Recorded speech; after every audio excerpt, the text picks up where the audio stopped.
Okay, people, we might get some comments on this one. I'm curious all your opinions, but what are your thoughts on having a baby sprinkle? My quick answer, in general, most situations, is no. In my opinion, you get a baby shower with your first baby, and that is it. Now let's go into some different caveats and reasons why maybe we would celebrate again. So first off, I can't speak for all countries and all families and traditions, but in general here, you have a baby shower with your first baby, and that's a pretty large party where you're given a lot of gifts. Now, a baby sprinkle is a second baby shower for your second, third, fourth, whatever child, subsequent children. And a sprinkle is supposed to be designed to be smaller. People have them for various reasons. So again, let's jump right into a couple of those reasons. Some people have a sprinkle just if they're having a second child. They might have a little boy, and 2 years later, they have a little girl. The reasoning is, well, now I need girl stuff, so they'll have a sprinkle. I don't think that's a good reason to have one. I don't think you should have one. If your kids are really close in age, I think you should just sort of make do with what you have or purchase your own items. You chose to have your baby, and I do think it is your responsibility at the end of the day. So a huge age gap. If you have a child and then maybe like 15 years later you have another child, some people might want to throw you a sprinkle, and it is like, well, at that point you don't really have any gear. You probably got rid of everything. So that one's a little bit understandable. I could go either way on that situation.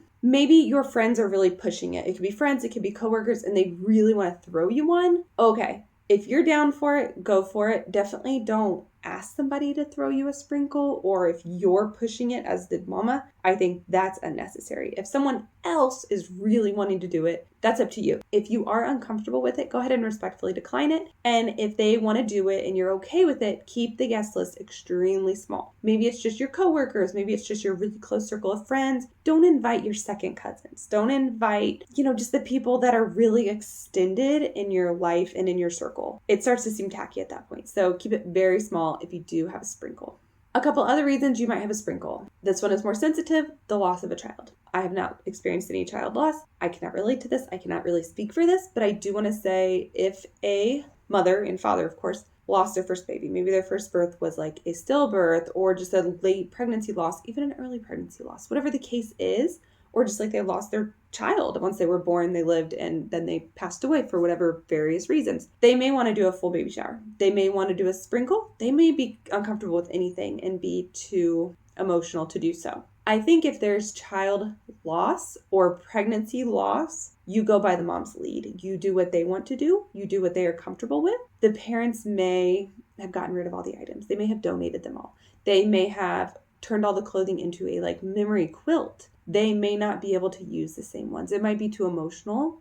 For example, a baby crib. They may not be able to look at that crib again, So they may actually need a fresh start of items. And they may also really want to celebrate this next baby. They may not. They may want more of a quiet welcoming as well, and a more private and personal one. So when it comes to a pregnancy or child loss, I think you definitely have to let the parents lead and do what they are comfortable with, and do not push them into anything they are not comfortable with. And if you have experienced this and you're on the fence about having a baby shower sprinkle, I don't think anyone should give you any grief. I think you can do what you want and what you are comfortable with. And I would respect that personally. Another situation is a second marriage. So say I'm married to Johnny and we have a baby, and then I get divorced. I still have that, say, baby boy. And then I get married to Ron. We have a baby together. Now, I've already been through the baby shower experience as a mama. I already have some baby gear. I would not want a baby shower necessarily. Now, if my husband does and his side of the family is really excited about that baby and they want it, okay. But again, I would try to make it smaller, keep the guest list smaller. Maybe it's more focused on his side of the family, less on my side. So I think when it comes to a second marriage, it's tricky because it might be one parent's first time having a baby, where the other one may already have a child. I would say just try to balance it out the best you can. And again, if somebody wants to throw it for you, that's one thing. If you're wanting to throw it for yourself, that's a little different as well. So keep it minimal, keep it practical, and it will be more well received and well respected.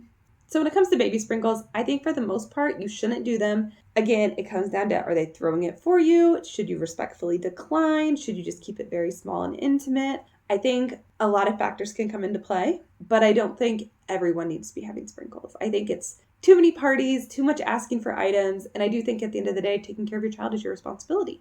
Now, ways to get by. Hand-me-downs. Buying clothing secondhand.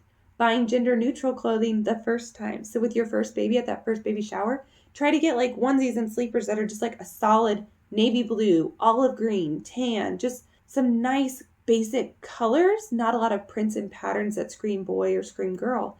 Get gender neutral items. I've been doing baby registry reviews on this channel, and I've noticed people getting like pink burp cloths. Don't do that. Just get white or gray or maybe like olive green. Don't get gender specific on every little thing. Things like bath towels. My kids, we got white ones. They can work for any gender and it doesn't matter. Now, of course, you can use a pink towel for a boy. I'm not saying you can't, but you might feel a little more guilty doing so, or some people would not be down for that. Be smart with your purchases, be practical, be minimal, and focus on the needs over the wants and the luxury items.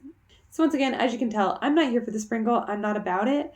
I'm happy to celebrate babies and wish them well. And if I want to send a gift, I'll send a gift. But I think I'm partied out, and I think we need to chill a little bit on asking for gifts from people.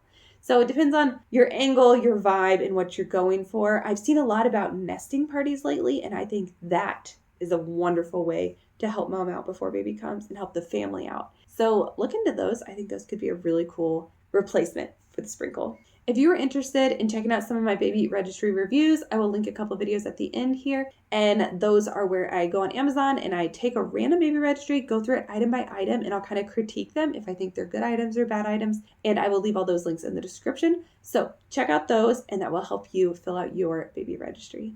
Thanks for stopping by my channel. Like, subscribe, do all the things if you found this content interesting or helpful. And I hope to see you back here for the next one. Have a great day.